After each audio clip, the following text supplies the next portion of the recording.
Etched is faster. That line caught my attention when I was scrolling their website. Huh? That's bold. Faster? How? At raising money? Definitely. Is this the fastest $1 billion ever raised by a cheap startup? Quite possibly. On July 23rd, Etched raised $300 million at a valuation of $10.3 billion. 26 days later, less than a month, it raised another $700 million at a valuation of $21 billion.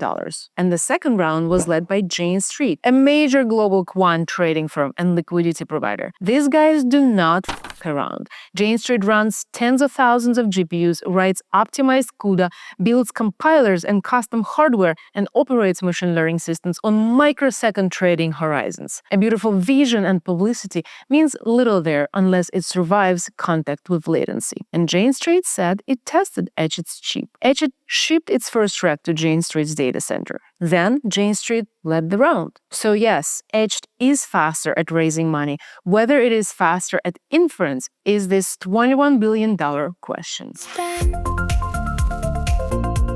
Attention span. Welcome to Attention Span by Turing Post. I'm Ksenia. Let's understand what Etched built, why Jane Street is such an important signal, and exactly where this still tiny company can sufficiently hurt giant Nvidia. First, what is inference? Training is how a model learns. Inference is everything it does afterward. Every prompt answered, image generated, every trade evaluated, and action taken by an agent. Training happens when a model is created. Inference happens every time it is used, making it the recurring cost of AI. It is also important to understand that one response actually contains two hardware jobs. Prefill is when the model reads the prompt. Input tokens can be processed largely in parallel, so prefill wants enormous arithmetic throughput. Decode generates the answer one token at a time and repeatedly pulls weights and the growing KV cache from memory. So it wants fast memory access and very little waiting between chips. Usually, batching more requests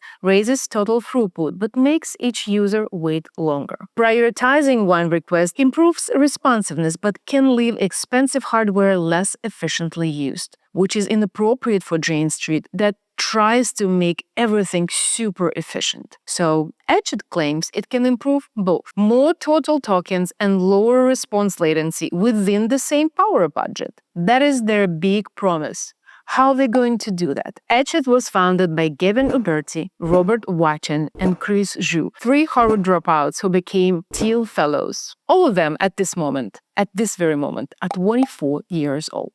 Jensen Huang was 30 when he started Nvidia. What? So when they started Etched in 2023, basically just passing their 20 years, that same year company nearly ran out of money. Investors would not return their calls, and the founders, in their early 20s, had never shipped a semiconductor and wanted to challenge Nvidia with a chip that deliberately did less. In 2024, that chip had a name, Sohu. Sohu was presented as a Transformer-only ASIC. Etched wanted to remove much of a GPU's flexibility and devote more silicon to the few operations repeated inside transformers. The company projected that an 8-chip Sohu server could run Llama 70 billion at more than 500,000 tokens per second. That meant total server throughput, not one user's speed, and it was never independently demonstrated. The bargain was clear.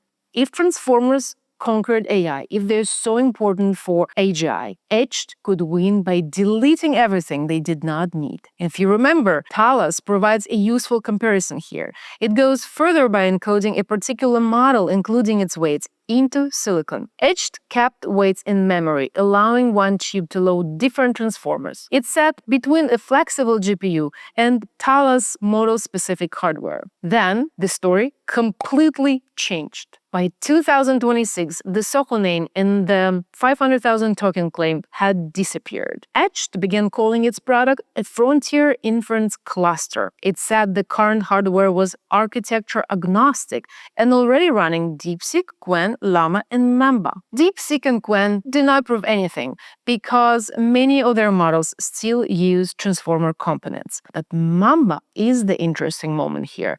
Mamba is a state space model. Instead of standard attention, it carries forward a compressed internal state and updates that state as it processes each token. That creates an obvious question. In 2024, Etched said Sohu could not run state space models. How can its current hardware run Mamba? A 2023 Etched patent provides a little clue. It does not describe one complete transformer graph permanently frozen into silicon. It describes a large, configurable matrix multiplication engine, separate hardware for attention, fused software kernels, and a small processor that configures how the chip executes the model. The patent even says the attention unit can be bypassed so that other neural networks can run, though potentially less efficiently. So, hard coding the transformer appears to have been an aggressive simplification, probably in the narrative of AGI based on transformers. Now, Etched removed much of the general-purpose machinery found in a GPU and added hardware specifically optimized for attention. But the chip still retained configurable matrix hardware because matrix multiplication is the heavy computational work inside many kinds of neural networks. Mamba 2 offers one plausible path. Its state-space duality formulation expresses much of the computation as structured matrix multiplication, which Etched's matrix fabric can handle. The distinctive state updates still need to run somewhere, but there is no obvious contradiction. The question is efficiency. A model can run while leaving specialized circuits idle or sending awkward operations through slower paths. Etched has published no Mamba throughput yet, no latency, no utilization or power numbers, and has not disclosed how much the production chip changed from Sohu. We're very much looking forward for them to explain what has changed in their previous architecture. But the chip is only part of the machine. The big change happened when they said that the current product is a liquid-cooled rack. The company went full on.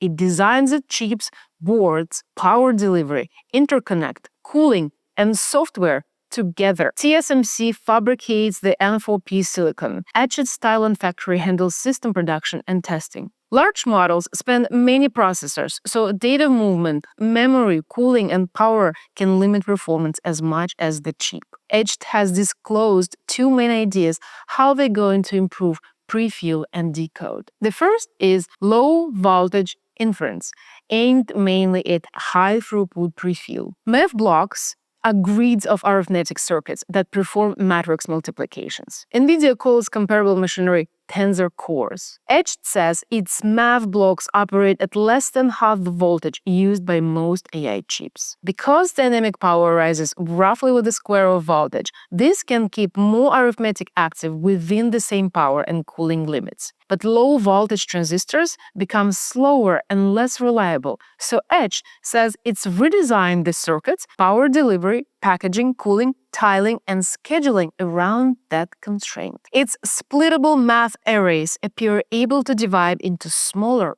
independently scheduled sections. That could keep more hardware busy in sparse mixtured experts models where work is distributed unevenly. Etched says its system can keep more than 80% of its theoretical computing capacity in use even when running enormous trillion-parameter mixture of experts models without overheating and slowing down. That would be unusually high, but Etched has not yet disclosed which model it tested, the numerical precision used, the rack's power consumption, or results from a comparable Nvidia system. So the claim cannot yet be independently evaluated. The second idea is cluster-scale memory, aimed mainly at low-latency decode. SRAM, or static random access memory, is a small amount of extremely fast memory built directly into the processor. HBM, or high bandwidth memory, consists of stacked memory chips placed beside the processor. It stores far more data than SRAM, but it takes longer to access it.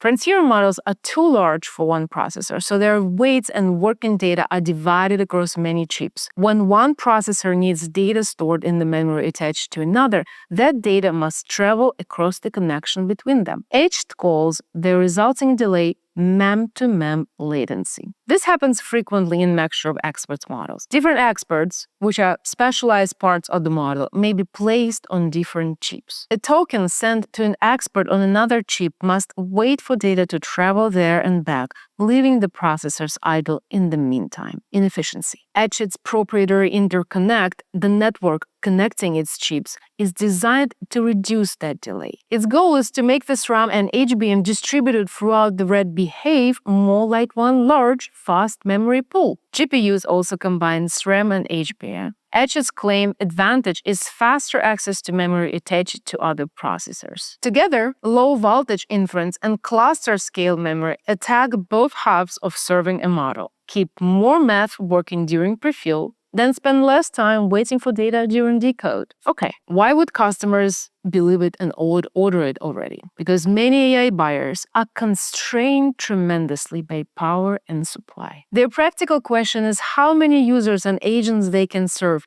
at an acceptable speed from the megawatts they can obtain. If Etched delivers even part of its claimed improvement, customers could add capacity without waiting years for another grid connection. Etched also says its first system uses different process and HBM supply from Nvidia Rubin in a market short of advanced wafers, memory, packaging, cooling equipment, and completed data centers. Etched capacity may be additive rather than replacing an Nvidia order, but it can eat Nvidia's market. Why Jane Street matters so much here? Jane Street is almost the perfect early customer for Etched. It's like an ideal customer that everyone else will follow. Its engineers already rewrite software, build custom compilers, and experiment with specialized hardware whenever conventional systems are too slow. And in trading, even a small reduction in latency can be worth a great deal of money, millions and billions. Jane Street says it tested the chip and was pleased with the early results.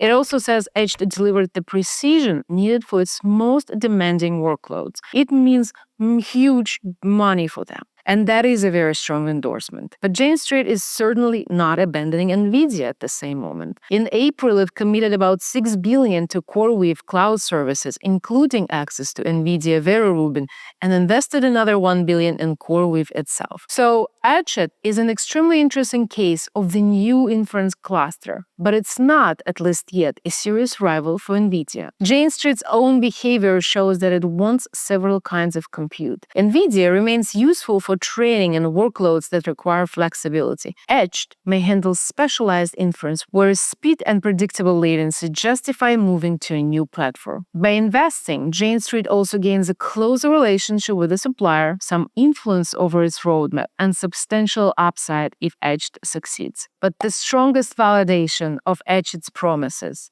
comes from Nvidia's own roadmap. Vera Rubin now combines flexible HBM-rich Rubin GPUs with SRAM-heavy growth-free LPX systems for latency-sensitive inference. Nvidia is separating parts of the serving workload across specialized processors and claims up to 35 times more inference throughput per megawatt for trillion parameter models against a chosen baseline. So the battlefield that Etched joined is very real. In this competition between Etched's inference rack against Nvidia's heterogeneous AI factory, Etched does not need to replace Nvidia to matter. And matter is the word that I'm using here because it does matter. It's super interesting how Etched can influence Nvidia behavior. A credible alternative can give buyers leverage, pressure inference pricing, and move selected workloads away from Nvidia's highest margin systems. Nvidia's latest non-GAAP gross margin was 75%. Pricing pressure can matter before market share moves very far. Could Nvidia buy Etched? Well, at $21 billion of valuation, it would be an expensive way to acquire a thesis Nvidia already shares. I assume they will try to do something, but I don't see the acquisition right away, especially since the founders are only 24 years old and hungry for fun. Here's the connection I want you to keep. The GPU was once the middle ground. Because CPUs were extremely flexible but inefficient at the parallel mathematics required by deep learning. Fixed function chips were faster but too rigid for a field changing every few months. GPUs offered enough specialization to accelerate neural networks and enough programmability to follow the research. That middle ground became one of the most valuable businesses in history. Now the ground may be moving again. For inference, GPUs increasingly look like the more general option. Talos sits at the other extreme, turning one model into silicon. Etched is trying to occupy the space between them. Specialized enough to remove expensive overhead, but flexible enough to run transformers, mixture of experts, and architectures such as Mamba. Perhaps the winner is not the most flexible chip or the most specialized one. Perhaps it is the company that finds exactly how much flexibility the next stage of AI still needs. That's my question to you today. The GPU once found that point. Has Etched found the next one? Thank you for watching. As always, I'd love to see your comments. And please share. Have a wonderful weekend, and I will see you next week.